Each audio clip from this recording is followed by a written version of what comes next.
கிருபையும் இரக்கமும் நிறைந்த எங்கள் அன்பு தகப்பனே, இந்த நல்ல நேரத்துக்காக உங்களை நன்றியோடு ஸ்தோத்தரிக்கிறோம் ஐயா.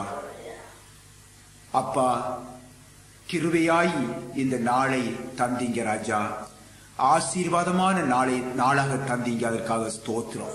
இன்றைய நாளிலும் கர்த்தாவே, உங்களுடைய நாமத்தை இன்னுமாக நினைத்து மகிமைப்படுத்த, உங்களுடைய அதிசயமான செய்கைகளை எண்ணி நாங்கள் மகிமைப்படுத்த, உம்முடைய பிள்ளைகளை நீங்கள் எவ்விதமாக நடத்துகிறீர்கள் என்பதை நாங்கள் அறிந்து மகிமைப்படுத்த நீங்கள் எங்களுக்கு இன்றைய நாளை ஒரு சந்தர்ப்பமாக தந்தீங்க ராஜா, அதற்காக ஸ்தோத்திரம்.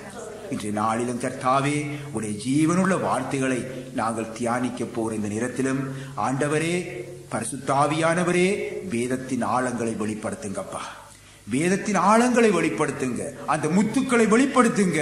வெளிப்படுத்தி ஆண்டவரே, தேவ கிருபையங்களை சூழ்ந்து கொள்ள கிருபை செய்யுங்க. இந்த வசனத்தை அனுப்பி ஒவ்வொரு பிள்ளைகளையும் பெறப்படுத்துங்க கர்த்தாவே. அடியேனையும் உம்முடைய பிள்ளைகளையும் உங்களுடைய ஆலயக்குள்ளே வைத்துக் கொள்ளுங்க. இயேசு அப்பாவின் நாமத்தினால் கேட்கிறேன் பரிசுத்த பிதாவே, ஆமீன், ஆமீன். அருமையான தேவனுடைய பிள்ளைகளே, இன்றைக்கு எங்களுடைய குடும்பத்திலே ஒரு மிகவும் ஒரு சந்தோஷமான நாள். அருமையானவர்களே, இந்த நாளிலே எங்களுடைய மகள் கர்த்தருடைய நீதிக்கு, கர்த்தருடைய கட்டளைக்கு கீழ்ப்படிந்து தன்னை ஞான ஸ்நானத்துக்கு ஒப்பு கொடுத்த நாள்.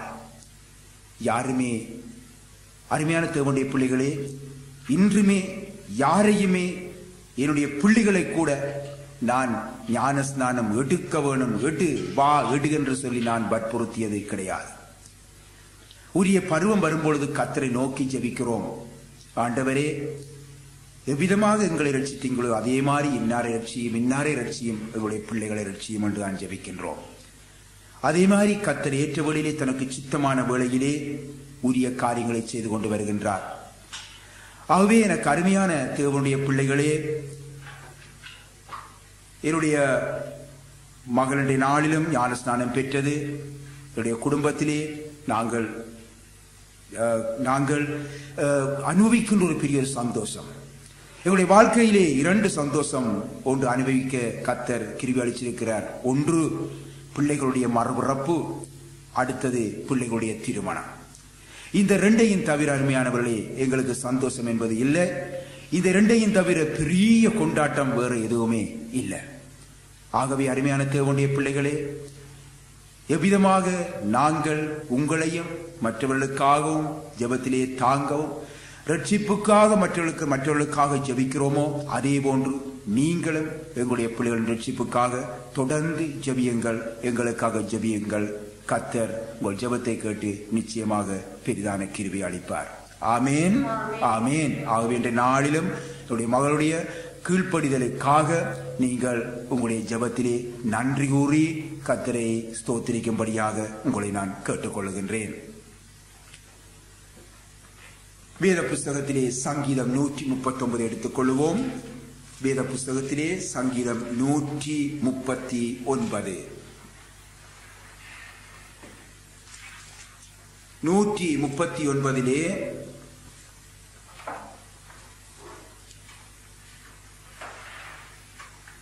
14 தொடக்கம் 16 வரைக்கும் தயவு செய்து வாசிங்க பாப்போம். வாசிங்கோ. நான் பிரமிக்கத்தக்க அதிசயமாய் உண்டாக்கப்பட்டபடியால் உம்மை துதிப்பேன். உமது கிரியைகள் அதிசயமானவைகள், அது என் ஆத்துமாவுக்கு நன்றாக தெரியும். நான் ஒளிப்பிடத்திலே உண்டாக்கப்பட்டு பூமியின் தாழ்விடங்களிலே விசித்திர வினோதமாய் உருவாக்கப்பட்ட போது என் எலும்புகள் உமக்கு மறைவாயிருக்கவில்லை.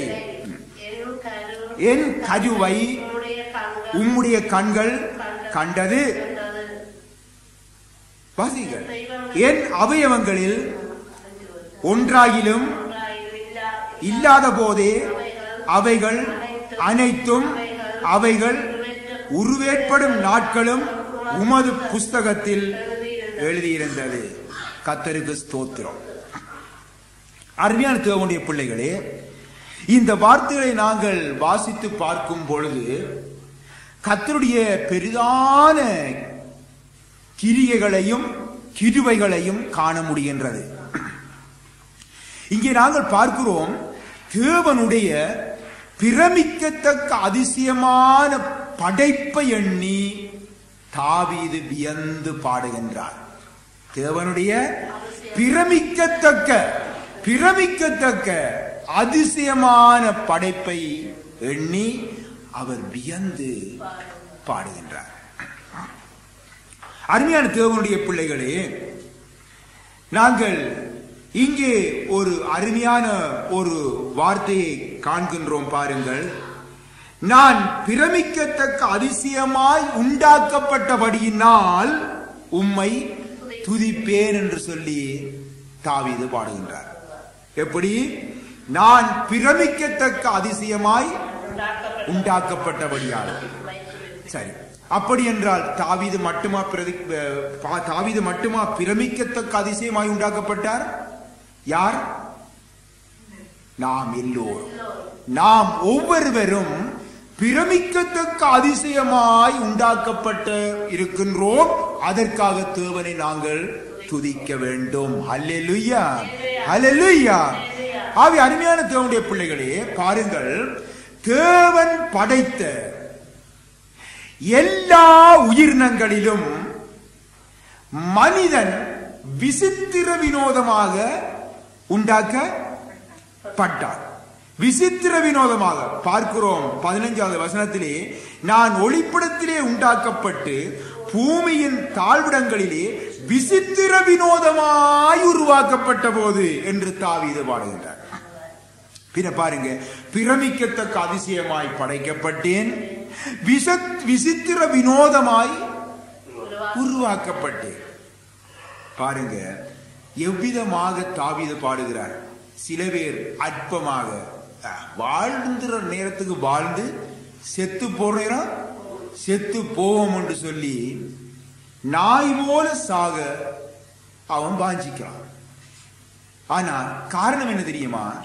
அவன் தன்னுடைய மதிப்பை அறியவில்லை, தன்னுடைய மதிப்பை அறியவில்லை. இங்கே தாவீது அந்த மதிப்பை வெளிப்படுத்துகின்றார். நான் தேவனுடைய பிரமிக்கத்தக்க அதிசயமான படைப்பு, நான் விசித்திர வினோதமாக படைக்கப்பட்டவன். அருமையான தேவனுடைய பிள்ளைகளே, மனிதனை தவிர மற்ற எல்லா உயிரினங்களிலும் இந்த பூமியானது, இந்த எல்லா உயிரினங்களையும் நாங்கள் பார்க்கிறோம், எல்லா உயிரினங்களையும் இந்த பூமியானது பிறப்பிக்க கடவுது என்று கர்த்தர் ஒரு வார்த்தை தான் சொன்னார். இந்த பூமியானது பிறப்பிக்க கடவுது, இந்த பூமியானது பிறப்பிக்க கடவுது சொன்ன உடனே என்ன நடைபெற்றது? அவையெல்லாம் உண்டாக்கப்பட்டது. பாத்தீங்களா? அவர் சொன்னவுடனே அந்த வாயின் வார்த்தையினால் அனைத்துமே உண்டாக்கப்பட்டது. ஆம், தேவனுடைய வார்த்தையிலே என்ன இருந்தது? ஜீவன் இருந்தது. ஆமென், அல்லேலூயா. தேவனுடைய வார்த்தையிலே ஜீவன் இருந்தது. அவே தேவன் ஒவ்வொரு உயிரினத்தையும் உண்டாக்கும் போது அந்த உயிரினத்தை குறித்து நன்றாக சிந்தியுங்கள். ஒவ்வொரு உயிரினத்தையும் உண்டாக்கும் பொழுது அந்த உயிரினத்தை குறித்து ஒரு படம் அவருக்கு முன்பாக இருந்தது. இப்ப பாருங்க, ஒரு பூனையை அவர் படைக்க போறார் என்றால் இந்த பூனையை குறித்த ஒரு படம் ஒன்று அவருக்கு முன்பாக இருக்குது. இதை பூமி பிறப்பிக்க கடவுது என்று சொன்ன உடனே அந்த பூமி அதை கொடுத்து விட்டது. பாத்தீங்களா? இன்றைக்கு சில பேர் சொல்லுவான், என்னென்று சொல்லுவான்? குரங்கிலிருந்து மனுஷன் பிறந்தான். வேத புஸ்தகத்துல பார்க்க இல்ல, விளங்குதா? குரங்கிலிருந்து மனுஷன் பிறந்த அந்த கேவலமான பிறப்பும் இல்லை. அதே வேளையில நான் நிற்கிறேன், இந்த வேதத்தின்படி குரங்கு ஆண்டவர் படைக்கவும் இல்லை. குரங்கு மனுஷன் தான் படைச்சான். ஆனா அது உங்களுக்கு சத்தியம் உங்களுக்கு நான் பிறகு சொல்றேன். இப்ப அந்த சத்தியத்துக்கு வந்த நான் இந்த சத்தியத்தை விட்டுருவேன். சரியா? ஆகவே அருமையான தேவனுடைய பிள்ளைகளே, ஒரு உருவம் அவருக்கு முன்பாக வரும். இதை பூமி பிறப்பிக்க கடவுள் உடனே அந்த ஞானத்தின் தகப்பன் சொன்ன உடனே அங்க பூமி பிறப்பிச்சிட்டு உடனே அப்படியே பூமி அதை கொடுத்துச்சு. ஆனால் மனிதனோ அவ்விதமாக உண்டாக்கப்படாமல் தேவனுடைய சிந்தையில் இருந்த அந்த ஒரு விசேஷ திட்டத்தோடு அந்த திட்டத்தோடு அவன் உருவாக்கப்பட்டான். ஒரு விசேஷ ஒரு திட்டம் ஒன்று அவனை குறித்திருந்தது. அந்த திட்டத்தோடு தான் அவர் உருவாக்கப்பட்டார். இந்த மனிதன் உருவாக்கப்பட்டான். வேதத்தில் நாங்கள் பார்க்கிறோம், ஆதியாமத்திலே தேவனாகிய கர்த்தர் மனுஷனை பூமியின் மண்ணினாலே உருவாக்கி ஜீவ சுவாசத்தை அவன் நாசியிலே ஊதினார். மனுஷன் ஜீவ ஆத்மாவானான் என்று ஆதியாகமம் 2ஆம் அதிகாரத்திலே 17ஆம் வசனத்திலே எழுதப்பட்டு இருக்கிறது. வாசிங்க 2:17 வாசிங்க. 2:17 2:17 பொறுங்க வாரன் 2:17 இல்ல 2:17 2:7 வாசிங்க. தேவனாகிய கர்த்தர் மனுஷனை பூமியின் மண்ணினாலே உருவாக்கி ஜீவ சுவாசத்தை அவன் நாசியிலே ஊதினார். மனுஷன் ஜீவ ஆத்மா. பின்ன அந்த பூமியின் மண்ணை எடுத்து ஆண்டவர் அந்த மண்ணை எடுத்து என்ன செய்தாராம்? என்ன செய்தாராம்? ஒரு மனுஷனை உருவாக்க. அவருடைய ஞானத்தின் தகப்பனுடைய அந்த சிந்தையில இப்படி ஒரு உருவம் இன்னார் என்று சொல்லி அப்படியே உருவாக்குறார். உருவாக்கிட்டு என்ன செய்தாராம்? அந்த நாசியில தன்னுடைய சுவாசத்தை ஊதினார். அவன் ஜீவாத்மா ஆயிட்டான். இப்படி மனிதன் உருவாக்கப்பட்டதன் நோக்கம் என்ன? இங்கேதான் அருமையானவர்களே இந்த தாவீது பாடுகின்றார், நான் விசித்திர வினோதமாக உருவாக்கப்பட்டேன். ஆம், இங்கேதான் அந்த விசித்திர வினோதம் அடங்கி இருக்கிறது. மனிதன் இவ்விதமாக உருவாக்கப்பட்டானே, தேவனால் அவ்விதமாக மண்ணை எடுத்து உருவாக்கினாரே, மற்றதையெல்லாம் இப்படி உருவாக்கவில்லையே. இங்கேதான் விசித்திர வினோதம் அடங்கி இருக்கிறது. இதை இப்படியே வைத்துக்கொண்டு பிடித்துக்கொண்டு நீதிமொழிகள் 16:4 வாசிங்க பாப்போம். 16:4 வாசிங்க. நீதிமொழிகள் 16:4 வாசிங்க. கர்த்தர் சகலத்தையும் தமக்கென்று படைத்தார். போதும் தங்கச்சி. கர்த்தர் சகலத்தையும் யாருக்கென்று படைச்சார்? தமக்கென்று தான் படைச்சார். தமக்கென்று தான் படைச்சார். ஆகவே அருமையான தேவனுடைய பிள்ளைகளே, இந்த மனிதனையும் தேவன் யாருக்காக படைத்தார்? தமக்காகத்தான் படைத்தார். ஒரு விசேஷ நோக்கம் அவனை குறித்து அவருக்கு இருந்தது. ஒரு விசேஷித்த படம் ஒன்று அவருக்கு முன்பாக நம்மை குறித்திருந்தது. ஆகவே அந்த விசேஷ நோக்கத்தோடு தான் அந்த மனுஷனை தேவன் படைச்சார். ஆனால் என்ன நடந்தது? அவன் தேவனுடைய திட்டத்தை எல்லாம் முறியடிச்சு விட்டான். பின் அவர் என்னத்துக்காக ஒரு விசேஷ திட்டத்தோடு படைத்தார்? சாத்தானுடைய கிரியைகளை முறியடித்து ஜெயம் பெறுவதற்காக அவனை படைத்தார். தேவனை துதிக்க வேண்டும் என்று அவனை படைத்தார். தேவனுக்கு மகிமையாக இருக்க வேண்டும் என்று அவனை படைத்தார். தேவ சந்ததியை பெற வேண்டும் என்று அவனை படைத்தார். அல்லேலூயா, அல்லேலூயா. ஆகவேதான் மனிதனை அவர் விசித்திர வினோதமாக தேவன் சிருஷ்டிக்க சித்தம் கொண்டார். அல்லேலூயா, அல்லேலூயா. ஆகவேதான் அருமையான தேவனுடைய பிள்ளைகளே, முதலாவது தேவன் மனிதனை படைக்கும் பொழுது எப்படி படைச்சாரா? பாத்தீங்களா? தன்னுடைய சாயலாக. பாத்தீங்களா? அவரை ஒரு விசேஷித்த ஒருவனாக சிருஷ்டிக்க சித்தம் கொண்டார். ஒரு விசித்திர வினோதமாக சிருஷ்டிக்க சித்தம் கொண்டார். அதாவது ஒரு விசேஷ நோக்கத்தோடு படைக்க சித்தம் கொண்டார். ஆகவேதான் இந்த மனிதனை முதலாவதாக தன்னுடைய சாயலாக படைத்தார். பூனை சொல்லியலுமா என்ற சாயலாகத்தான் தண்ட சாயலாகத்தான் தன்னை படைச்சார் என்று? மிருகம் சொல்லியலுமா? அல்லது வேறு எதுவும் பறவைகள் சொல்ல முடியுமா? இல்லை. ஏன்? அவை எல்லாத்தையும் அவர் தன்னுடைய சாயலை கொடுக்கவில்லை, மனிதனுக்கு மாத்திரம்தான் தன்னுடைய சாயலை கொடுத்து படைத்தார். ஹல்லேலூயா. பின்ன சாயல் என்பது என்ன? நாங்க வாசிக்கிறோமே, தேவனுடைய சாயலாக படைத்தார், தேவனுடைய சாயலாக படைத்தார் என்று சொல்லி நெடுக வாய்ப்பாடமா சொல்லிக் கொண்டிருக்கிறோமே. அப்படி என்றால் சாயல் என்றால் என்ன?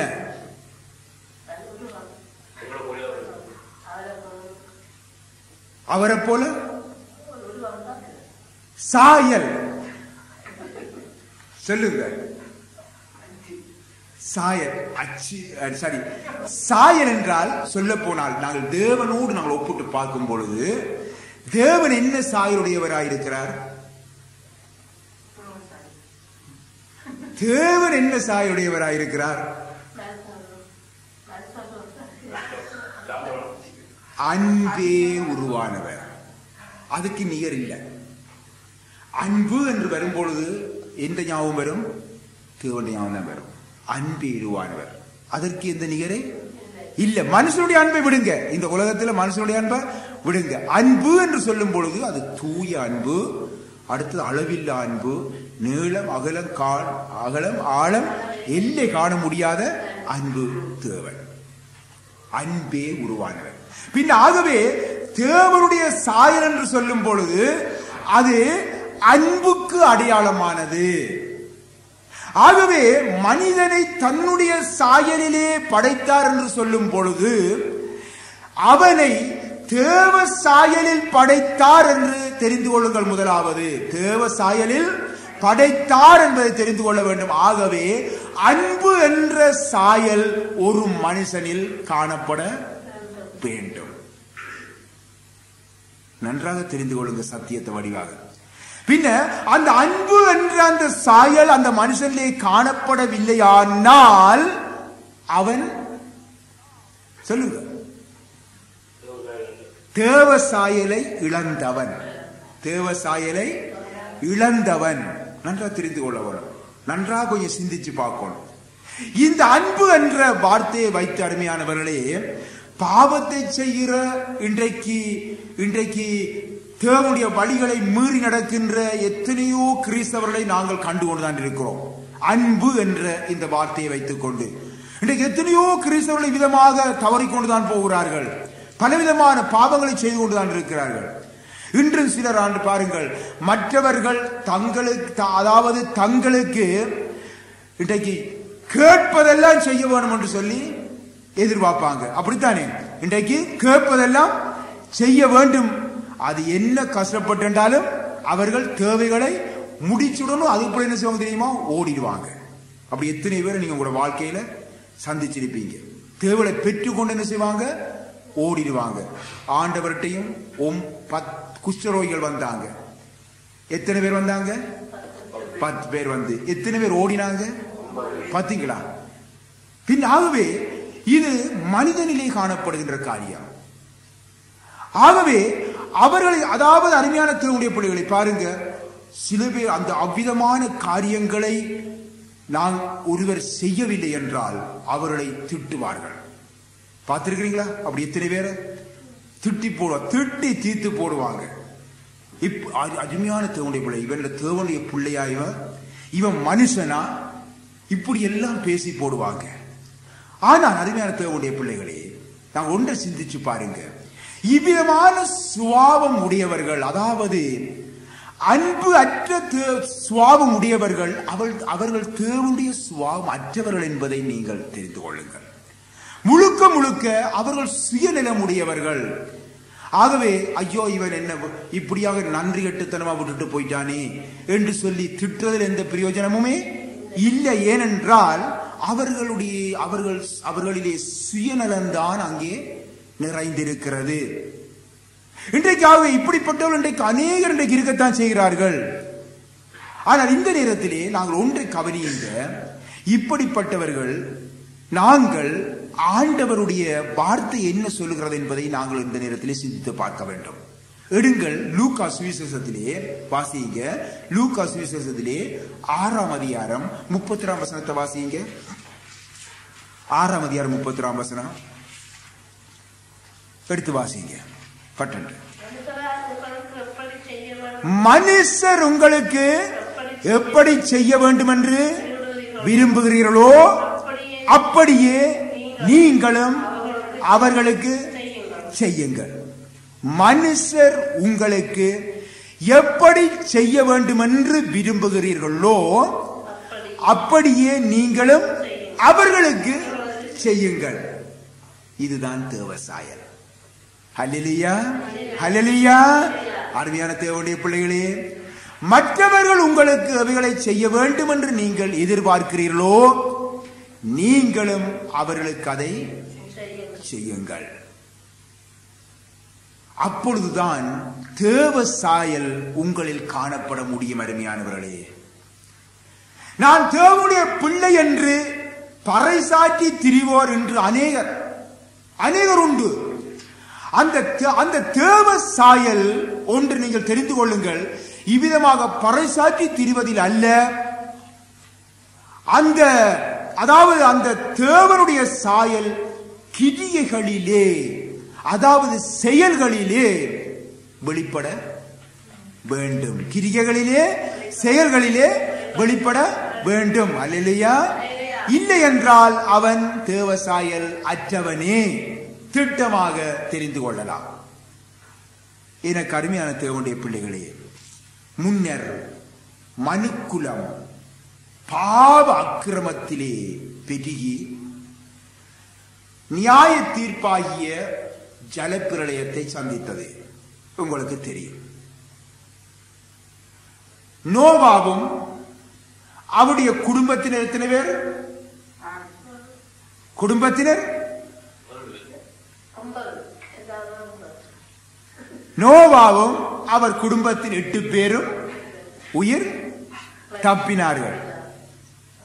நோவாவும் அவர் குடும்பத்தினர் 8 பேரும் உயிர் தப்பினார்கள்.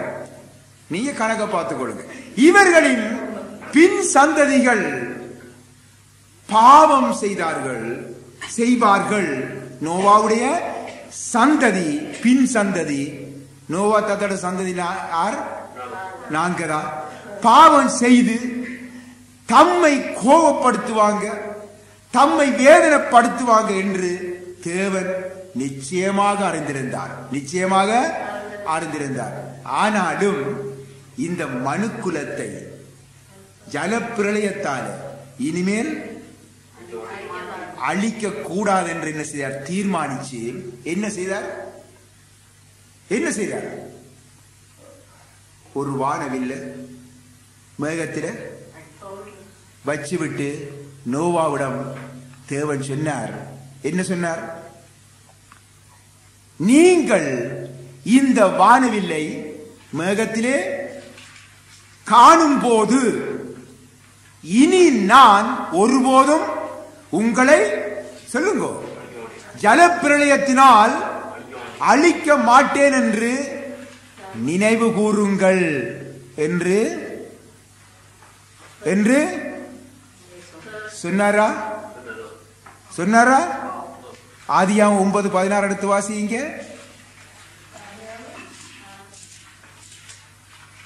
கேட்க அப்படித்தான் இருக்கும், வாசிச்சு பாருங்க. 9:16.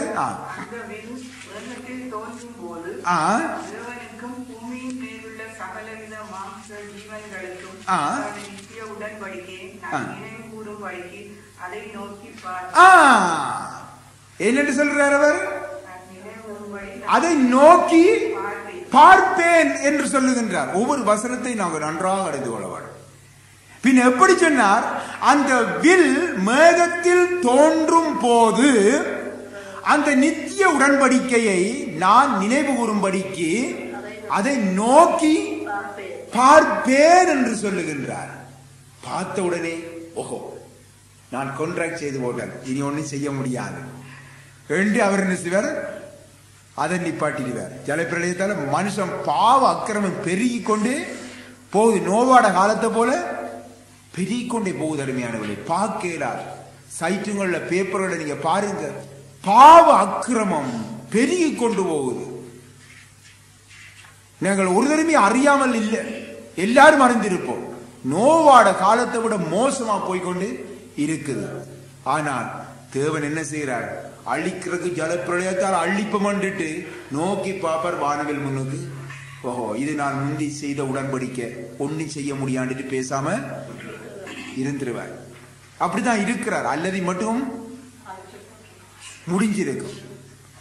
அருமையான தேவனுடைய பிள்ளைகளே, தேவன் மனிதனுடன் செய்து கொண்ட முதலாவது உடன்படிக்கையை அவர் நினைவு கூறுகிறார். அவர் நினைவு கூறுகிறார்.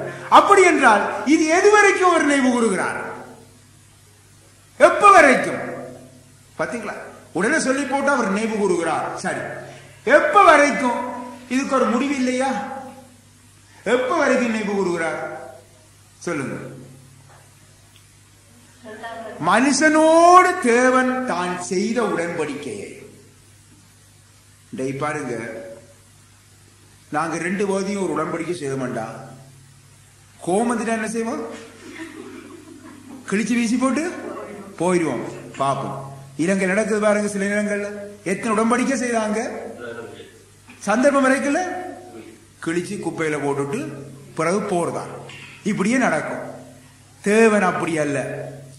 தேவன் உடன்படிக்கை செய்ததான்.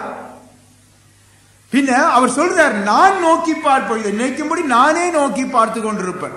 அப்படி என்றால் இந்த முதலாவது மனுஷனோடு செய்த இந்த உடன்படிக்கையை தேவன் எதுவரைக்கும் நினைவு கூறுகிறார்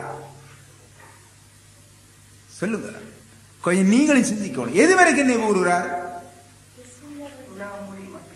உலகம் முடியும் வரைக்கும். நீங்க இயேசு வரை வரைக்கும், 2ஆம் வரை வரைக்கும். என்ன ஒவ்வொரு ஞாயிற்றுக்கிழமையுமா நியாய தீர்ப்பு வரும் வரைக்கும். சரி, இப்ப வெளிப்படுத்தல் 4ஆம் அதிகாரத்தை 2ஐயும் 3ஐயும் வாசிங்க. வெளிப்படுத்தல் 4ஆம் அதிகாரம். இப்ப நீங்க சொன்ன பதில் சரியானதை பார்ப்போம். 4ஆம் அதிகாரம் 2, 3 வாசிங்க பார்ப்போம். வாசிங்க 4ஆம் அதிகாரம். இப்ப நாங்கள் அதாவது வானவில்ல எப்ப உடன்படிக்கை பண்ணினார்? அந்த உடன்படிக்கை முதல் உடன்படிக்கை எப்ப? ஆதியாகமத்தில். இப்ப நாங்க வெளிப்படுத்தல பார்க்க போறோம். அத வாசிங்க 4.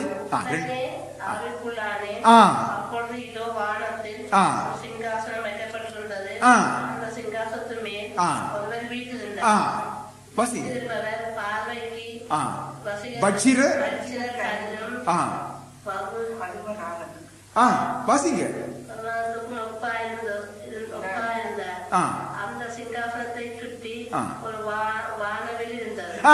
வானவில் எங்க இருக்குது? எங்க இருக்குது? எங்க இருக்குது? சிங்காசனத்தில் எங்க இருக்குது? நித்தியத்தில். எங்க இருக்குது? நித்தியத்தில். பின்ன எது வரைக்கும் அவர் நினைவு கூறுகிறார்? நித்தியம். நித்தியத்தில் விட அவர் நினைவு கூறுகிறார். ஹல்லேலூயா, ஹல்லேலூயா. இப்பொழுது மட்டுமல்ல, இந்த நேரத்தில் மட்டுமல்ல, அவர் நித்தியத்திலும் அவர் நினைவு கூறுகிறார் இருக்கிறார். ஹல்லேலூயா, ஹல்லேலூயா. மனுஷனோட செய்த உடன்படிக்கை பாத்தீங்களா? மனுஷனோடு செய்த உடன்படிக்கைய அவர் இப்ப நினைச்சு போட்டு முடிக்கிறவர் அல்ல, நித்தியத்திலும் அதை நினைவு கூறுகிறவராக இருக்கிறார். அப்படி என்றால் அது என்னது? அது என்னது? அவருடைய கிட்டுவ. தேவனுடைய பிள்ளையே, இவ்விதமாக தேவன் நம்மீது கொண்டுள்ள அன்பு நன்றா தெரிந்து கொள்ளுங்க. எந்த சூழ்நிலையிலும், எந்த காலத்திலும், எந்த நேரத்திலும் மாறக்கூடாது என்பதற்காக தமது சாயலை மனிதனிலே வைத்தார், அதாவது நம்மிலே வைத்தார். அல்லேலூயா, அல்லேலூயா. மனிதனை பார்த்த உடனே நம்முடைய சாயலப்பா, இப்படியே அவர் இருந்துருவார். பாத்தீங்களா? ஒரு நேரத்தில் இருக்கிறார் ஆண்டவர். ஒரு நேரத்தில் நாங்கள் அந்த நாளில் பார்க்கிறோம்.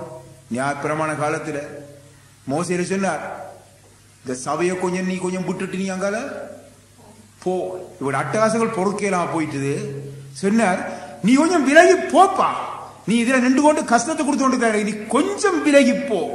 அதுக்கு புறப்பார் என்ன நடந்திருக்கும்? ஒரு மிதிதான் அவ்வளவு வேலை.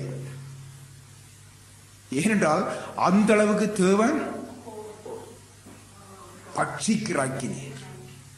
பின்ன இது எல்லாவற்றையும் உண்டாக்கி மறைச்சு வச்சு கிட்டுவையினால தாங்குறாரு யார்? நம்முடைய ஆண்டவராய. ஹல்லேலூயா, ஹல்லேலூயா. அருமையான தேவனுடைய பிள்ளைகளே, இந்த வானவில்ல அப்படியே வச்சிருக்கிறார் நித்தியத்துல. என்ன தெரியுமா? இந்த மனுஷனிலே கொண்டிருக்கிற அன்பு நான் மாறக்கூடாது, நான் மாறக்கூடாது, மாறவே கூடாது. தமது சாயலை மனிதனிலே அவர் வச்சு விட்டார். ஆகவேதான் தேவன் சொல்லுகிறார் பாருங்கள், அநாதி சிநேகத்தினால் உன்னை சிநேகித்தேன், ஆதலால் காருண்யத்தால் உன்னை இழுத்துக் கொள்ளுகிறேன் என்று எரேமியா 31:3 அவர் சொல்லுவதை நாங்கள் பார்க்கிறோம். அநாதி சிநேகத்தால் உன்னை சிநேகித்தேன், ஆதலால் காருண்யத்தால் உன்னை இழுத்துக் கொள்ளுகிறேன். அநாதி சிநேகம், அநாதி சிநேகம். அருமையானவர்களே, அநாதியாய் உன்னை நான் நேசிக்கிறேன், அநாதியாய் உன்னை நான் சிநேகிக்கிறேன். அதனால் தான் இந்த காருண்யம், அதாவது கிருபையினால் உன்னை நான் இழுத்துக் கொள்ளுகிறேன் என்று சொல்லுகிறார். அல்லேலூயா, அல்லேலூயா. இவ்வளவு அன்பான தேவன் பாருங்க. நாங்க பின்பற்றுகிற தேவன், நாம ஆராதிக்கிற தேவன், நாம அவரை எதிர்பார்த்து, அவர்கள் வருகையை எதிர்பார்த்து கொண்டிருக்கிற அந்த தேவன் எப்படிப்பட்ட அன்பு நிறைந்தவர் என்றதை கொஞ்சம் சிந்திச்சு பாருங்க. பின்ன இந்த அன்பு நிறைந்த தேவனுக்கு எதிராக தேவனுடைய பிள்ளைகளாகிய நாங்கள் பாவம் செய்யலாமோ? செய்யவே கூடாது. எங்களுடைய இருதயத்தால் கூட நாங்கள் நினைக்கவே கூடாது. தேவனுடைய பிள்ளைகளே, நம் மீது தாம் வைத்த, நம் மீது எங்கள் மீது, இந்த மனுஷர் மேல் தாம் வைத்த அன்பில் சிறிதளவு ஏனும் மாறாதிருக்கும்படி, சிறிதளவேனும் மாறாதிருக்கும்படி தான் தம்முடைய சாயலை நம்மீது வைத்தார், நம்மீது வைத்தார். ஆகவே அந்த சாயலை நாம் இழந்து விடாதபடி தேவ அன்பில் எப்பொழுது நிறைய பெற்றவர்களாய், தேவ அன்பினால் நம்மை நிறைத்தவர்களாய் நாம் எப்பொழுதும் காணப்பட வேண்டும். அல்லேலூயா, அல்லேலூயா. நம்முடைய ஒவ்வொரு கிரியைகளிலும், ஒவ்வொரு பேச்சிலும், ஒவ்வொரு பார்வையிலும், ஒவ்வொரு நடையிலும் தேவனுடைய அன்பு நம்மிலிருந்து வெளிப்பட வேண்டும். அல்லேலூயா. அருமையான தேவனுடைய பிள்ளைகளே, அற்ப மனுஷராகிய நம்மீது தேவன் தம்முடைய சாயலை வைத்தார் என்றார். சிந்தித்து பாருங்க, நாங்கள் எவ்வளவு பாக்கியம் பெற்றவர்கள், எவ்வளவு பாக்கியம் பெற்றவர்கள். மற்றவர்கள் சொல்லுவது போன்று வாழ்ற நேரத்துக்கு வாழுவோம்ப்பா, சாகிறதுக்கு சாவோம், அதுக்கு பிறகு என்னத்தை தெரிய போகுது என்று சொல்லுற மக்களாய், அவ்விதமான நம்மை பெருமதி, நம்முடைய பெருமதியை தெரியாத ஜனங்களாய் நாங்கள் ஒருபொழுதும் வாழக்கூடாது. ஆமென். ஆகவேதான் நாங்கள் விசித்திர வினோதமாக நாங்கள் படைக்கப்பட்டோம். ஆமென். விசித்திர வினோதம். மனுஷன் ஒருவன் தான் சொல்லலாம், என்னை தேவன் தன்னுடைய சாயலிலே படைத்திருக்கிறார். இந்த உலகத்தின் அனைத்து படைப்புகளும் அவனுடைய காலுக்கு கீழதான். ஹல்லேலூயா, ஹல்லேலூயா.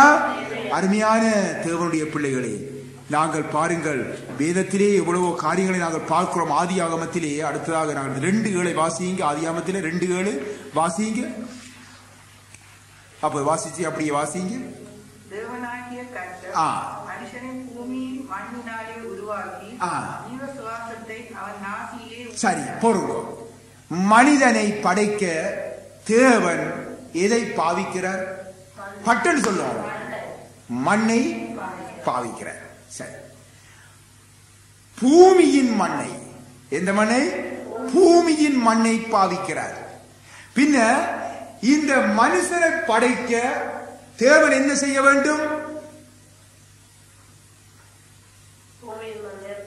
எடுக்க வேண்டும். என்ன செய்ய வேண்டும்? சொல்லுங்க, என்ன செய்ய வேண்டும்?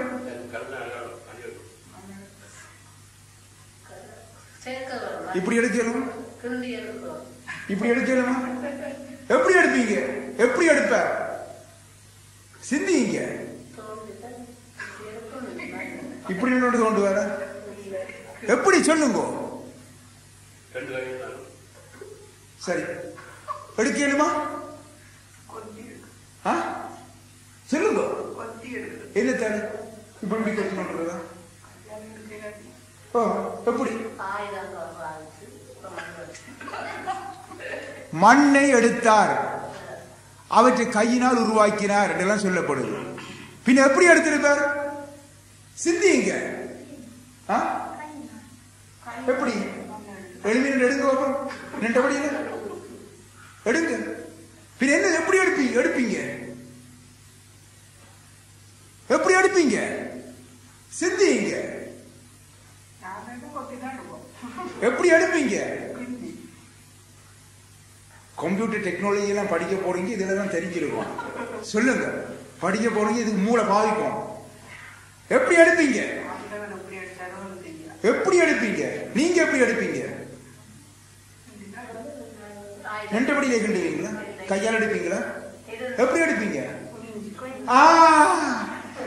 பின்ன மனுஷனை படைக்க ஆண்டவர் என்னத்தை எடுத்தார்? மண்ணை. எப்படி எடுத்தார்? குனிஞ்சு எடுத்தார். பாத்தீங்களா? இந்த மனுஷனை படைக்கலையே அவருக்கு தெரியும், இவனுக்காக நான் என்ன தாழ்த்த வேண்டிய நேரம் வந்துச்சு, இவனுக்காக என்ன தாழ்த்த வேண்டிய நேரம் வந்துட்டு, நான் குனியத்தான் வேண்டும். ஆகவே நாங்கள் நினைக்க கூடாது அவர் பிறகுதான் தன்னை தாழ்த்தினார் என்று அல்ல, அவனை உருவாக்க வேண்டும் என்ற அந்த திட்டம் அவர்களை இருக்கும் பொழுது நான் குனிந்துதான் எடுக்க வேண்டும் மண்ணை. இவன் பாவம் செய்வான், இவனை நான் மீட்க வேண்டும், ஆகவே என்ன நான் தாழ்த்த வேண்டும், ஆகவே நான் குனியத்தான் வேண்டும் என்று அவனை உருவாக்கும் போதே, அந்த திட்டம் அவர்களை இருக்கும் பொழுதே அவர் தன்னையே தாழ்த்தினார். எனக்கு அருமையான தேவனுடைய பிள்ளைகளை சிந்தித்து பாருங்க. கர்த்தருடைய எவ்வளவு அன்பு, அவருடைய கிருபை எவ்வளவு சிந்தித்து பாருங்க. இன்றைக்கு பாருங்கள், ஒரு பொருளை தூக்கி வீசிவிட்டு அதை எடுத்து தாண்டு சொல்றான் என்றால் ஒருவன் அவன் ஆர்டர் போடுறான். ஆனால் இன்னொருவன் அதை எடுத்து கொண்டு வந்து கொடுக்கிறான். அவன் குனிந்து தான் எடுக்க வேண்டும். ஆனால் இவனோ அவன் முதலாளி மாதிரி நிற்பான், வா அதை எடுத்துக்கொண்டு வா. அவன் முதலாளி, அவன் முதுகு வளைய மாட்டான். ஆனால் என் தேவனோ அப்படி செய்யவில்லை. மனிதனை படைக்க, மண்ணை எடுக்க அவர் குனிகின்றார். ஆகவே அவர் குனிந்தார். நிச்சயம், அது நிச்சயமாக எங்களுக்கு விளங்குகிறது.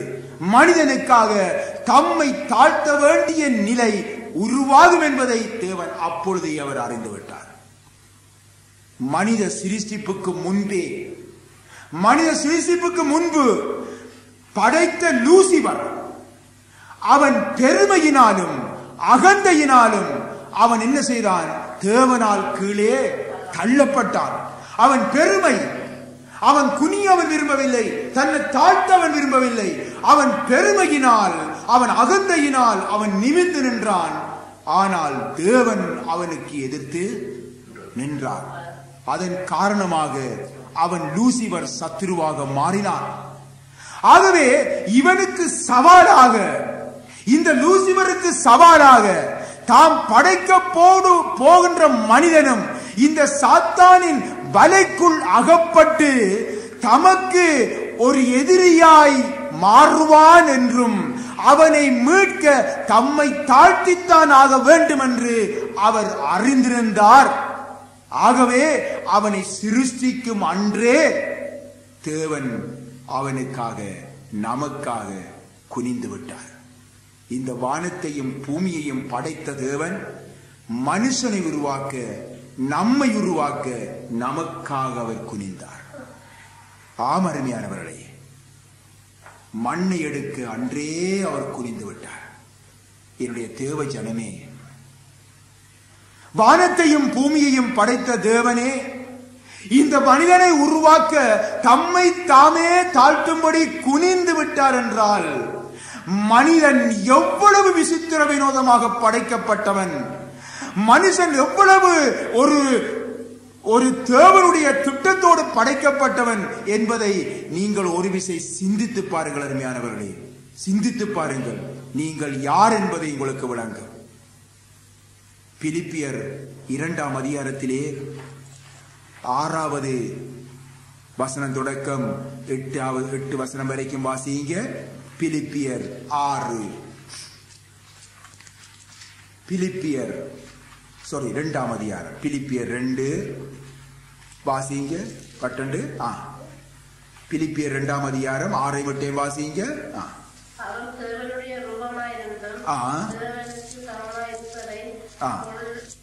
கொள்ளையாடின எண்ணாமல்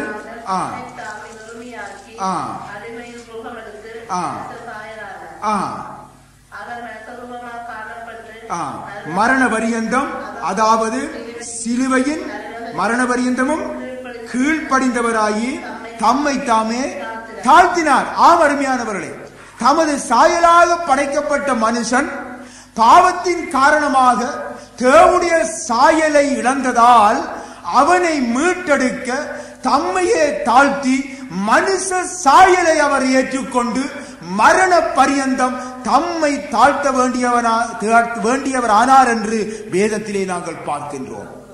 எனக்கு அருமையான தேவனுடைய பிள்ளைகளே, நமது தேவன் பட்சிக்கின்ற அக்கினி, அவர் பட்சிக்கின்ற அக்கினி. அப்படிப்பட்டவர் நமக்காக பட்சிக்கப்படும் ஜீவாப்பமாக மாறினார். ஹல்லேலூயா, ஹல்லேலூயா. அவருடைய நாமம் சேனைகளின் கர்த்தர். இந்த சேனைகளின் கர்த்தராகிய அவர் ஒரு அற்ப சேனைகளிடம் பிடிபட நமக்காக தம்மை ஒப்புக் கொடுத்தார். ஆமென்.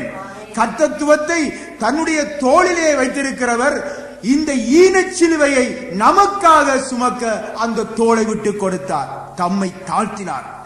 நியாயாசனத்திலே வீற்றிருந்து நியாயம் தீர்க்க வேண்டிய ராஜாதி ராஜா கர்த்தாதி கர்த்தர் ஆண்டவராகிய இயேசு கிறிஸ்து தன்னுடைய ஒரு சிருஷ்டியாகி ஒரு மனிதனாகிய பிலாத்துவுக்கு முன்பாக கைகளை கட்டப்பட்டவராய் அவனுடைய தீர்ப்புக்கு காத்திருப்பதை நாங்கள் பார்க்கின்றோம். நமக்காக தம்மை எவ்வளவாக தாழ்த்தினார் என்று பாருங்கள். மனிதனுக்காக, இந்த ஈன மனுஷனுக்காக, இந்த ஈன மனுஷராகிய நமக்காக தம்மை தாழ்த்த வேண்டியதை அவனை சிருஷ்டிக்கும் நாளிலேயே நம்முடைய தேவன் தெளிவாக்கும்படிக்கே அவர் மண்ணை எடுக்க அப்பொழுதே குனிந்து விட்டார். அருமையானவர்களே, எனக்கு அருமையான தேவனுடைய பிள்ளைகளே, சிருஷ்டிகர்த்தரே இவனுக்காக நமக்காக தம்மை தாழ்த்தும்படிக்கு ஒரு விசேஷித்த நோக்கத்தோடு விசித்திர வினோதமாக அவன் உருவாக்கப்பட்டான். விசித்திர வினோதமாக நாம் உருவாக்கப்பட்டோம். அல்லேலூயா, அல்லேலூயா. ஆகவே தாவீது அதை உணர்ந்தான். நான் விசித்திர வினோதமாக உருவாக்கப்பட்டேன் என்று சொல்லி அவர் பாடுகின்றார். அடுத்ததாக நாங்கள் பார்க்கிறோம், இந்த வசனத்தை வாசித்து பார்க்கும் பொழுது, தமது சாயலாக படைக்கப்பட்ட மனிதனுக்காக அவரே தம்மை தாழ்த்தினார். மனிதனை உருவாக்க அவர் பாவித்தது எது? மண். மண், பூமியின் மண்.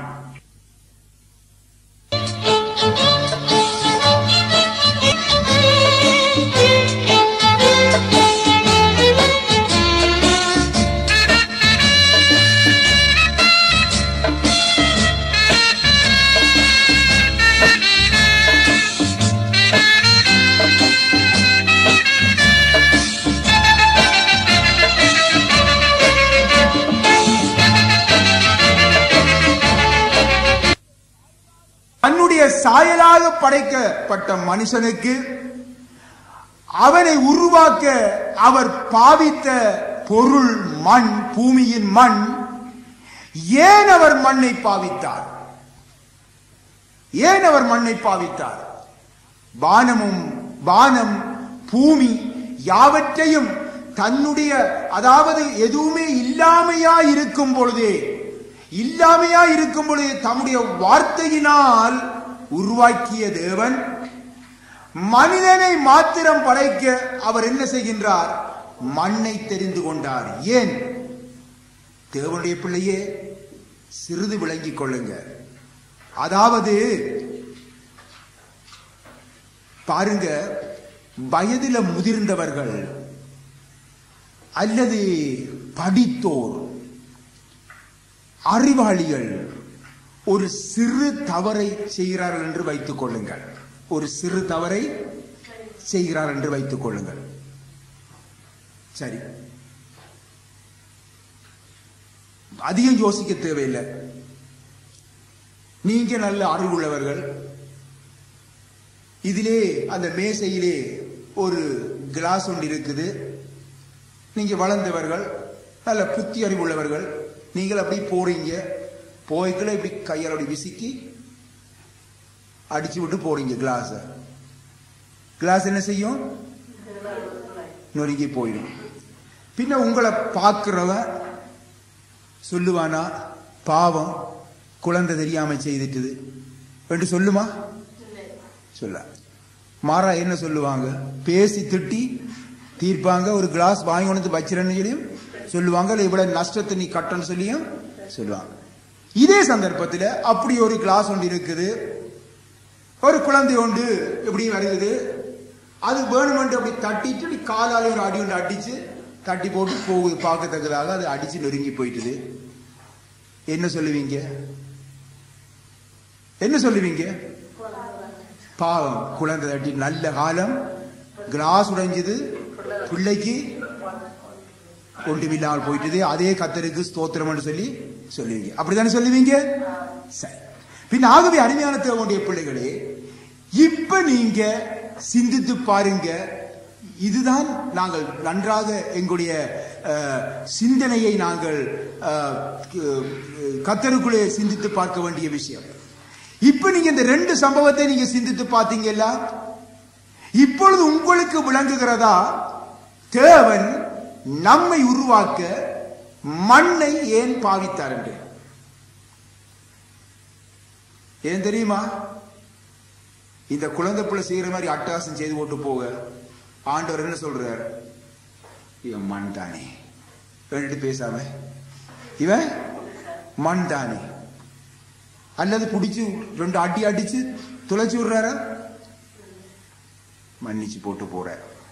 இவன் மண், எவ்வளவு நாளைக்கு இருக்க போறான், இப்படி எல்லா அட்டாக போய் செய்துட்டு போறான், அப்படித்தானே சொல்லுவார். அதுக்குத்தான் தேவன் மண்ணென்ற மண்ணை எடுத்தார் நம்மை படைப்பதற்காக. ஏனென்றால் நான் பார்க்கிறோம், சங்கீதம் 103 எடுத்து வாசிங்க. ஒரு வாசிட்டு போனீங்கன்னா நல்லது. 103:14 நீங்க வாசிக்கிற மட்டும் கீறிய வையுங்க, உங்களுக்கு ஞாபகம் இருக்கும். 103:14 வாசிக்கப்பட்டு, நம்முடைய உருவம் இன்னதென்று அவர் அறிவார். எப்படி அறிகிறார்? நாம் மண் என்று. பாத்தீங்களா? நம்முடைய உருவம் இன்னதான் என்று அவர் அறிவார். எப்படியாம்? இவன் மண் தானே, இவன் மண் தானே. பாத்தீங்களா?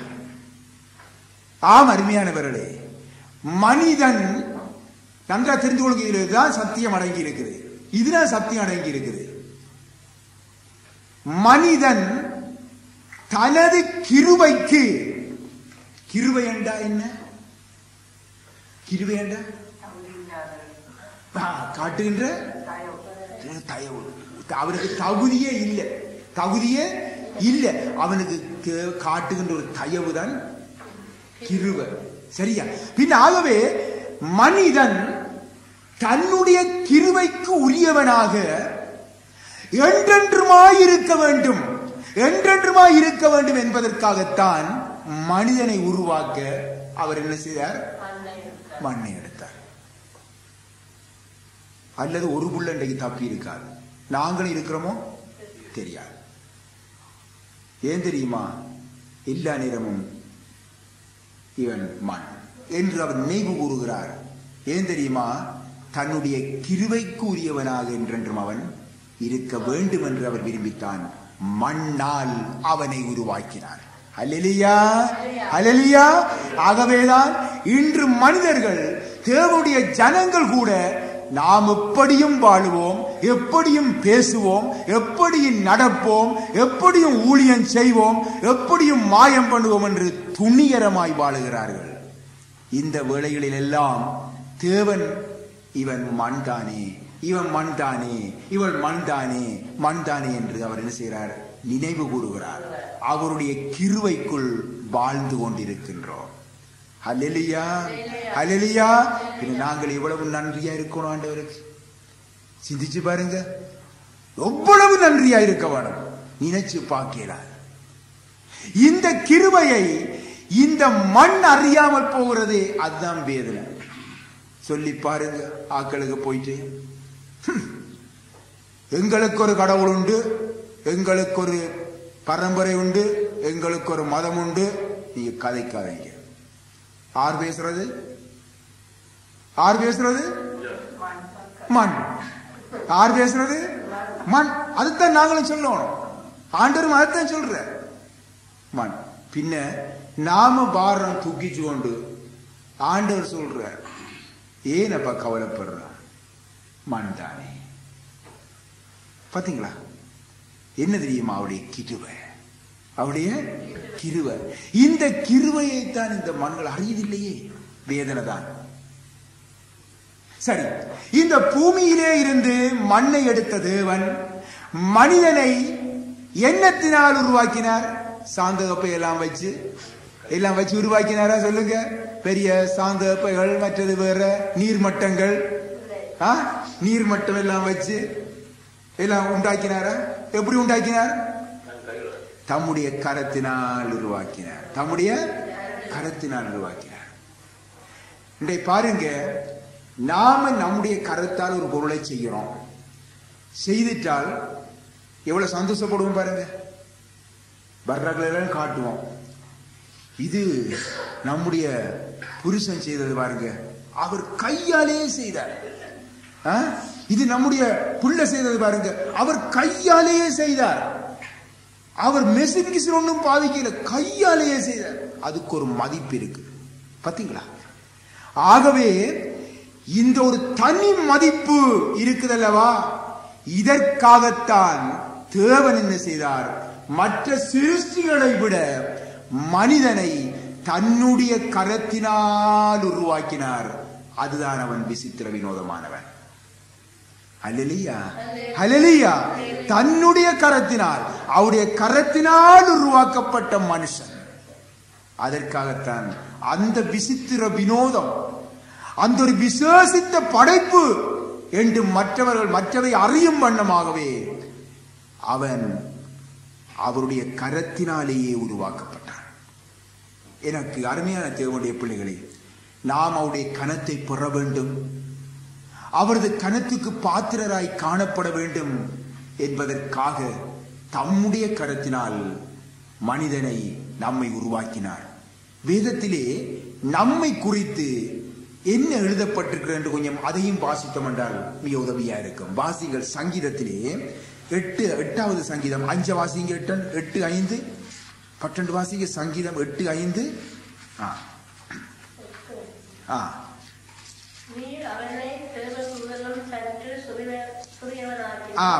பாருங்க, நீர் அவனை தேவதூதரிலும் சற்று சிறியவனாக்கினீர், மகிமையினாலும் கனத்தினாலும் அவனை முடிசூட்டினீர்.